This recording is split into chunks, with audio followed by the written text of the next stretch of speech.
So what's it like to be Donald Trump right now?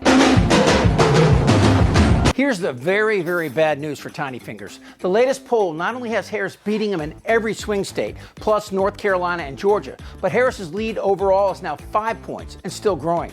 The latest numbers show a contest that is breaking very much in favor of Harris, 49 to 44. That's a 7-point swing from NBC's poll back in July when Biden was still in the race. Trump led the NBC poll then, 45 to 43, just before Biden stepped out. So what happened and why? A lot of headlines here. Certainly, Kristen. I mean, you're looking at the biggest. Harris 49, Trump 44, 5-point advantage for Harris in this poll against Donald Trump. And if we zoom out here and look at the bigger significance of this finding, we've been polling the 2024 race going back to last year. And you can see here, these are all the results on the left side of the screen from when Joe Biden was still the Democratic candidate. And now you see this is our first poll since Harris switched in, and look at that result. You can see that the race has been completely reshaped since Harris took the top of the ticket. Completely. And one of the things powering that lead we should note, too, there's a pretty pronounced gender gap at this point. Harris among women is leading in our poll by 21 points. Among men, Trump is leading by 12. That is a 33-point gender gap. Well, that gender gap is growing as Trump repeatedly trips over his own dick. Starting with Donnie Diapers appointing pro-life judges, we saw the effect back in 2018 when the blue wave of women voted 234 Democrats back into the House. Then the Jean Carroll rape trial and Trump's racist and sexist comments about New York prosecutor Letitia James, and of course Trump's comments about Harris. First, it was about her looks. I'm a better looking person than Kamala. Then, her intelligence. I'm running against a low IQ individual, her. I'm not even talking about him, her. I got a low IQ individual. Then, her race. I didn't know she was black until a number of years ago when she happened to turn black. That shit matters. And of course, telling the most popular performer in the world, who happens to be a very successful influencer, that you hate her, well, it's all adding up. And it's not just women. Several prominent Republicans, some of whom worked for Trump, took to the stage at the Democratic National Convention in Chicago to endorse Vice President Kamala Harris. Former Georgia Lieutenant Governor Jeff Duncan, Olivia Troy, who was Homeland Security Advisor to Pence, former White House Press Secretary Stephanie Grisham, and former Representative Adam Kinzinger have all thrown their support behind Harris, all suggesting that Trump lacks the moral character to be P. Diddy's lube assistant, much less the president. They all had one message to Republicans and independents: do the right thing and vote for Harris in November. Take a look at this, too. The debate, of course, happening in the last couple of weeks.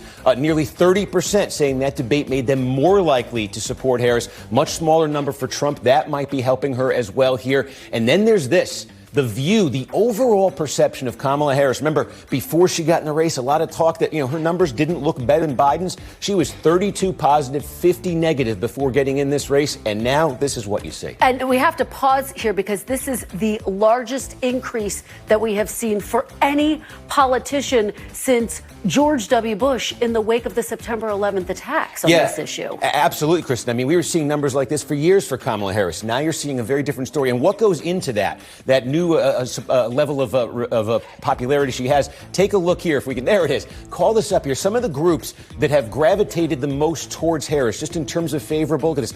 Black voters, 24-point increase. Independents, 20. Young voters, 26. Young voters, this is a group where Joe Biden, when he was still in, he was putting up very, very poor numbers for a Democrat. With Harris, you could see a 26-point jump there in her favorable score among voters under 30. And then look at it this way. Just put it in comparison with Biden and then with all of the other national candidates this year. She's the only one, Kamala Harris, right now in our poll with a higher positive score than a negative score. Compare that to Trump. And by the way, at the bottom of this list, look at J.D. Vance, Trump's running mate, the lowest positive score. Kamala Harris might be the perfect candidate for this moment. She's not candy sweet. She's tough. And her debate performance was perfect in two ways. One, as a woman, she has to fight that stereotype that a woman can't be tough without being a bitch. But she was tough in the perfect manner. Donald Trump was fired by 81 million people. So let's be clear about that. And clearly he is having a very difficult time processing that. And by that I mean, she didn't take Trump's racist cracks at her skin color personally, but it was more like she was defending others from this racism. That's not easy to do. I mean, Trump also said she hated Jews, and of course, she's married to a Jewish man, but she let us go after them. When Vance attacked her lack of biological children by a bunch of childless cat ladies who are miserable at their own lives and the choices that they've made, she let the rest of the world deal with Johnny Donuts. I've already come in and I said that it was offensive to me as a woman. women make their own determinations as to whether or not they're going to have children or cats or dogs or how many kids they're going to have. Which brings me to the second part. While she is tough, as most prosecutors are, she was also calm and cool, allowing Trump to collapse underneath his own insanity. They're eating the dogs, the people that came in. They're eating the cats. They're eating the pets. But her vice presidential pick says abortion in the 9th month is absolutely fine. He also says execution after birth. World leaders are laughing at Donald Trump.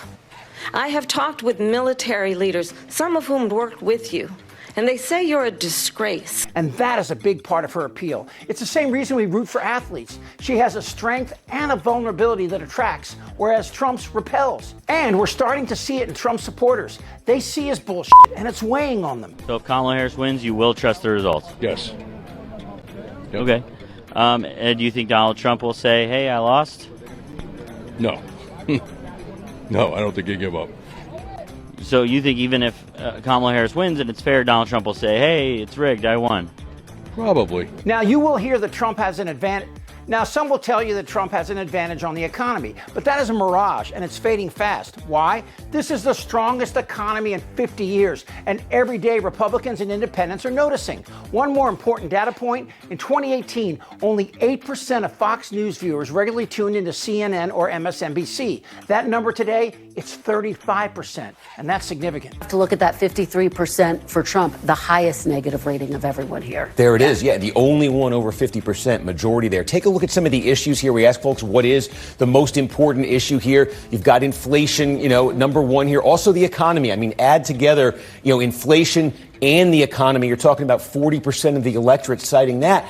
And take a look at this. We talked about when Trump was running against Biden, he had some pretty strong advantages on the issues. Well, this was Trump versus Biden. That's what you're seeing right here. This is Harris versus Biden. And look, Trump still has an advantage on the economy. It's 9 points right now. It used to be 22. On the border, it's 21 now. That's a big advantage. It used to be 35. Look at this one. We talked about, remember, age being such a big issue? Yeah. Trump had a 29-point advantage over Joe Biden on the necessary mental, physical health. Now, Harris, 20-point advantage over Trump. Trump is falling and flailing. He tweeted this today.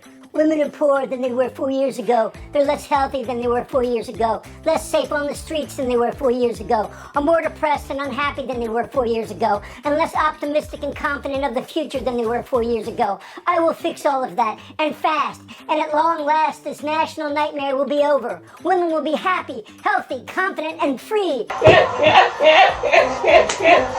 You will no longer be thinking about abortion because it is now where it always had to be, with the states and a vote of the people. Democrats demanded late-term abortion and even execution of a baby after birth.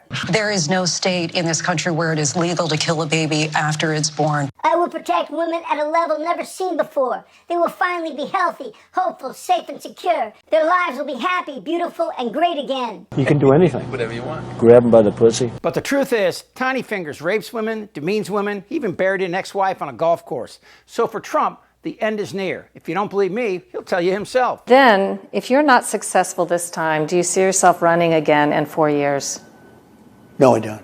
No, I don't. I think that will be it. I don't see that at all. Trump started with this. Now it's our turn. Goddamn right. I'm ready. Let's go. This isn't their Republican Party anymore. Trust me. Shut the fuck up, Darren. Who's with me? Oh, yeah, the lie. Indictable. Out of sheer morbid curiosity, I'm allowing this freak show to continue. I don't want to talk about this stuff. Am I wrong? Yes! Tick-tock! You're in a lot of trouble, Donnie. I think he's crazy. I'm Chip Franklin.